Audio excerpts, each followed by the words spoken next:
কম হতে পারে, সামথিং বেশি হতো, ডাজ নট ম্যাটার, কিন্তু একটা বড় রেশিও রয়ে যায়। Primary is very high voltage. ধর এখানে আসলো গরমটা, আইসা ন্যাচারালি আবার ঘামাই ঘামাই নিচের দিকে পড়ে যায়, বাষ্প হলে একটু উপরে ওঠে না?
তাই না?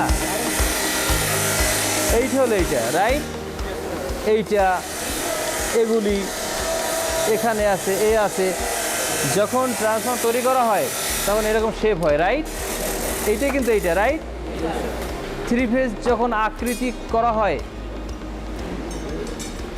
কোর কেটে কেটে ছোট বড় ডিজাইনে যেভাবে আসে সেভাবে কাটিং করা হয়। কাটিং করার পরে এভাবে একটা স্ট্রাকচার দাঁড় হয়।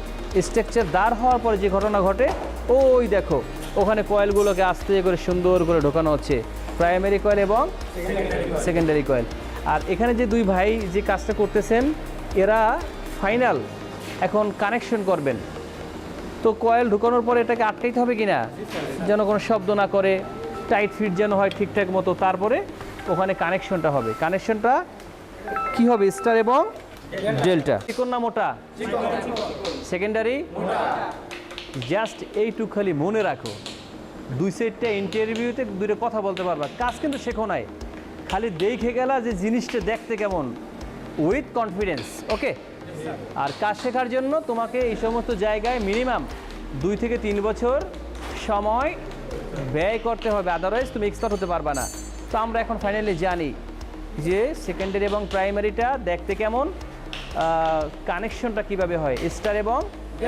আচ্ছা, একটা কমন প্রশ্ন, প্রাইমারি কয়েল এবং সেকেন্ডারি কয়েল এরা দুজন ইন্টারনালি কানেক্টেড নাকি ডিসকানেক্ট? কত পার্সেন্ট ডিসকানেক্ট? হ্যাঁ, এটা একটু জোরে লাউডলি হবে, 100%।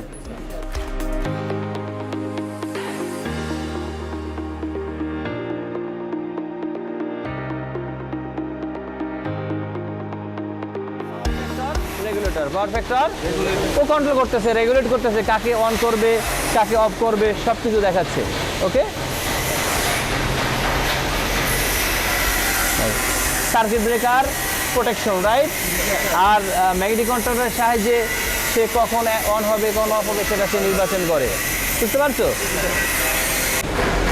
তোমরা এরকম করো কি না? বুঝতে পারছো? হ্যাঁ, এরকম কাজের ডায়াগ্রাম অবশ্যই হয় খাতায় না হলে মাথায়, ডায়াগ্রাম মাস্ট বি আছে। এই জায়গায়